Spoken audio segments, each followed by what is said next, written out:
Hey everybody, welcome back to my channel. This is Tamara, the paper and pen girl, coming back at you. And this video is how to use your old planner or planner parts, video number 2 or part 2. I have 2 quick ideas to share with you this evening. So as you're coming in, go ahead and hit that like button, that subscribe button if you're new to my channel, so you can be notified of when I post up new videos. This is a way that I'm sure that some of you have already seen. If you've been planning long enough, you've already seen this way that I'm about to show you, which is basically to give another planner a facelift.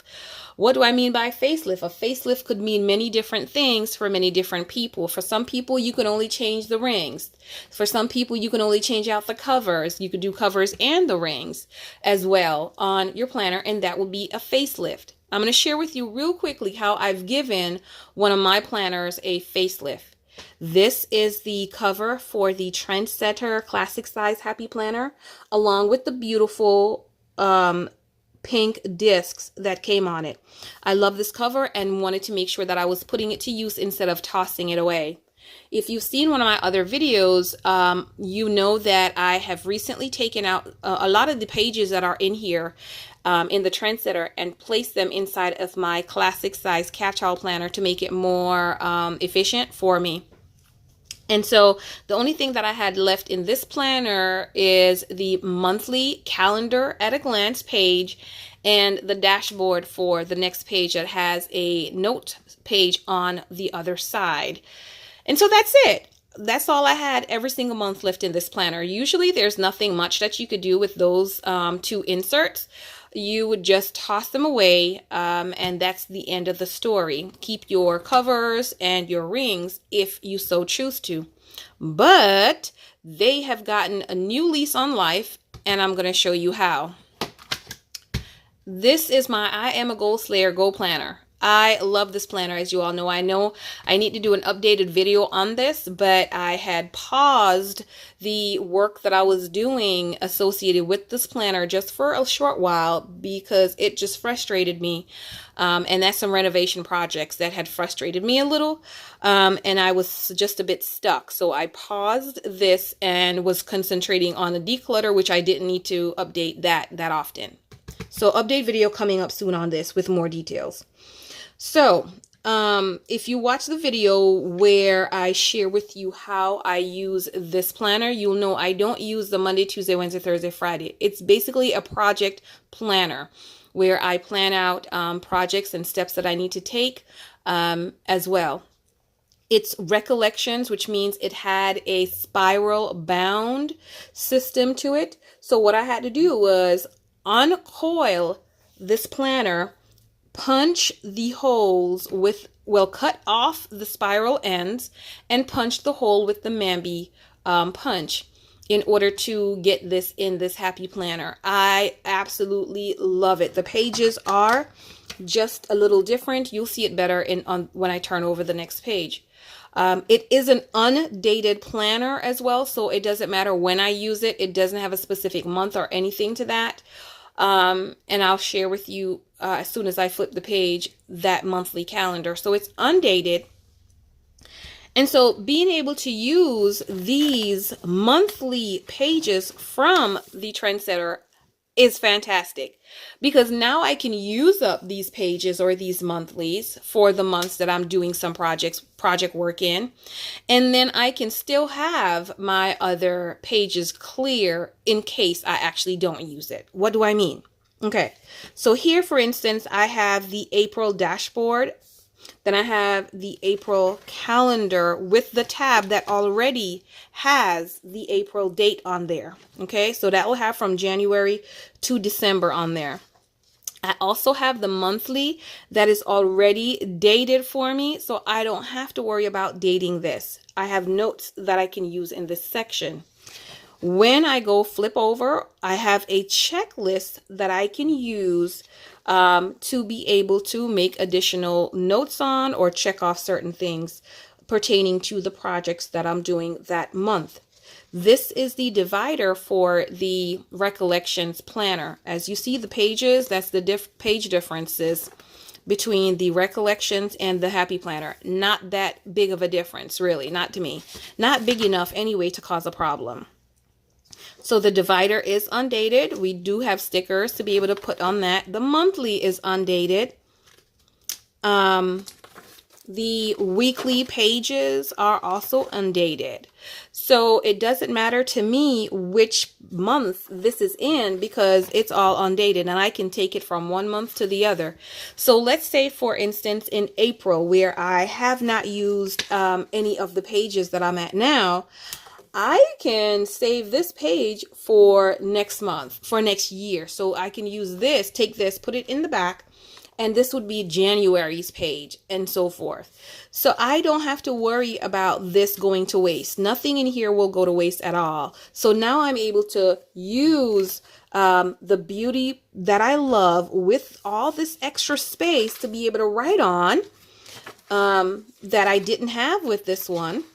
So all the extra space that I have to write on, and I don't have to waste these sheets if I don't want to. Because sometimes, imagine if I'm using this and I'm only writing one thing on here. That's a waste of the sheet for me. And especially if I'm not using the monthly, which I have not been using the monthly so far for any of the months that I have worked in the Recollections Planner. So this is way number 1, which is you can use them, add in another planner type that you're using and keep it moving. Another thing that you could have done, I'm sorry, let me just add this. If you have a ring bound planner as well, this is a Webster's Pages Color Crush ring bound planner, you could definitely also, instead of punching these for the happy planner, punch these for your A5 ring bound planner as well. So they will hold in your ring bound A5. So it doesn't always have to be where it's done for a happy planner. I just like this better because the punching was easier to be done for this. The colors match like no one's business, right? Look at the color combination. Every single month matches very, very well. And so yeah, it just makes sense for me to use that inside of this particular, oh my gosh, look at that.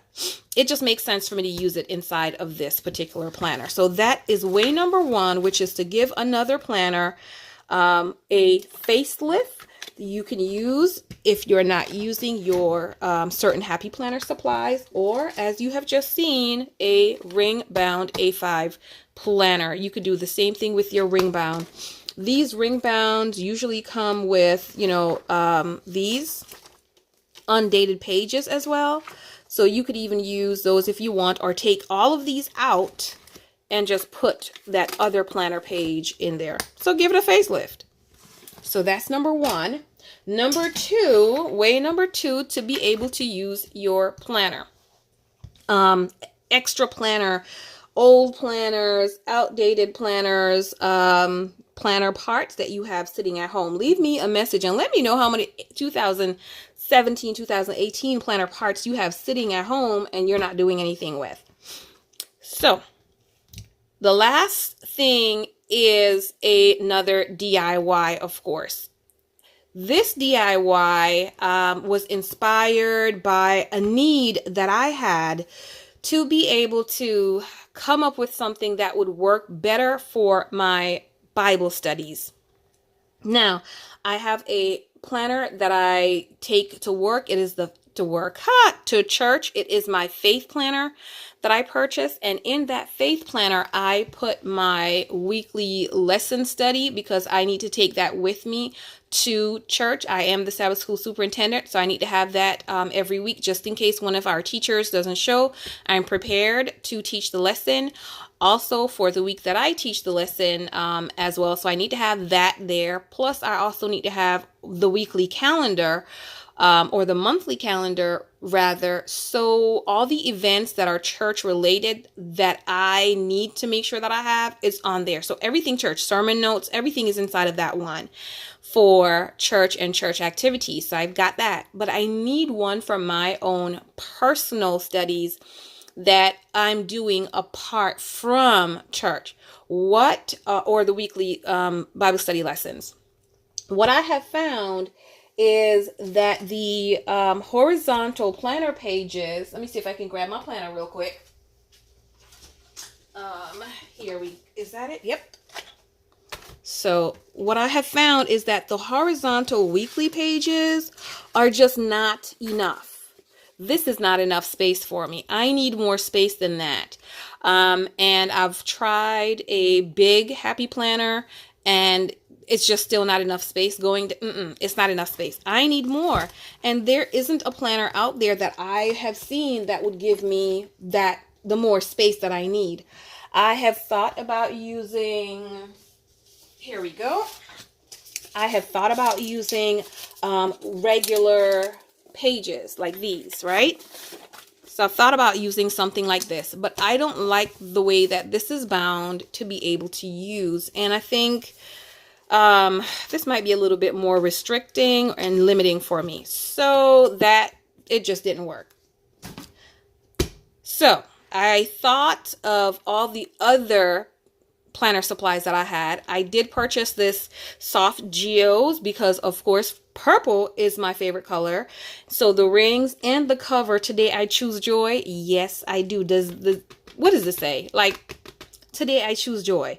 And so I was very joyful, full of joy, joyous when I got this planner. But it was vertical layout. The boxes were too small and I could not use it for what I wanted to use it for. So I had this planner sitting down doing absolutely nothing. Right now it's quite thin on the inside. And I'm going to share with you what's in there. I have gone ahead and thought to myself, what exactly is it that you need in a Bible study planner? And I'm like, space. I need space to be able to write. And so I went ahead and picked up several of the planners I had and picked up several of these dividers and put in here. So I have, number one, my monthly calendar. My monthly calendar is going to house whether I have specific persons that I'm praying for, etc. It's going to have that on this calendar. That's all this is going to be for. And all I did was put some note paper. Of course, I love my daydreamer, but I put note paper. We have tons and tons of note papers. Those of us who have gone ahead and purchased some, I did get the daydreamer one. And I thought, oh my gosh, I can so use the daydreamer note paper, and I can use one for every single day that I'm doing my Bible study. So I'm not limited on space. I can use this whole front and I can use this whole back if I so choose to. If I only use the front section, then I am also now free to put some pictures, to put some quotes, to put different things on the back that's going to solidify what I have written on the other side. I'm going to try to not write on the back side because sometimes, where it either you're bleeding through or you see the press mark. I press pretty hard. You see the mark. I'm not about that life, so I'm probably not going to use both sides to do that. I'll end up putting some sort of decor on the other side of the planner. Maybe something happened that day, which is why I am, doing that particular kind of study, or something or picture I might find that relates to what it is that I'm studying over on that side. So I have 5 of these for every single month that I have. I have dashboards from, this is Daydreamer as well. And then I also have more dashboard from the Soft Geos. I woke up like this, loving it. Then I also have a dashboard from the budget planner because I do still have the budget planner. Once you go over, of course, look, oh, that looks so good. It does have this, so I'll find something to do with that. No worries. This is from Soft Geos as well. Then I also have a page or several of them from the Well Crafted Life Planner. This was my planner for 2017. It was an 18-month planner, I believe, 2017 and 18. And so I have these pages. I was actually going to give the year to my mother, But then the Market Floral, yes, ma'am, she is a floral woman all over, and she is in love with it. So I'm glad that I was able to gift that to her. And this is from the budget planner as well. So October, November, this is from Well Crafted Life. And December is from the budget planner. So as you can see, I have different planners, dashboards in here pieced together with the soft geos cover, with a beautiful, the rings that I love. And I'm already in love with this. So I can't wait to dig in and start using it. The planner, of course, will get fatter based on what else I put in there. But can you imagine having a planner that I can probably get almost 2 years worth of my personal Bible studying in on this and it was quite inexpensive because I had all the supplies already. The only thing that I did purchase was when I went into Joann's yesterday, they had the paper on sale. So I bought that pack, but I already have 2 packs at home. So I literally have about 2 years worth that I can now use in order to be able to do my faith planner. So not only can you use your leftover supplies to create yourself a system or something that's going to really work for you, you can also give something that you already have a facelift and give it new life. So those are the two ways I have for you all today. Don't forget to press that like button if you like the idea. Let me know down below if you're already doing something like this, if you've already done this, and how you like it, if you're using your supplies that you already have at home to be creative and not, go purchasing something else like I did when I first bought that faith planner, because I bought the faith planner in hopes that it would work, but it actually didn't. I'm very happy that now, being my 2nd year in planning and in the planner community, that I am learning so much. I am learning more about utilizing what I have. I'm learning more about what my likes and my dislikes are, and how things can function for me so I can do things such as this. So I'm going to cut the crap, cut the talking, cut it out, and get going. It is already 4 o'clock and the day is almost over for me. So thank you so much for watching, and I will talk to you all on the next video. Have a wonderful, wonderful weekend, and see y'all next week. Bye-bye.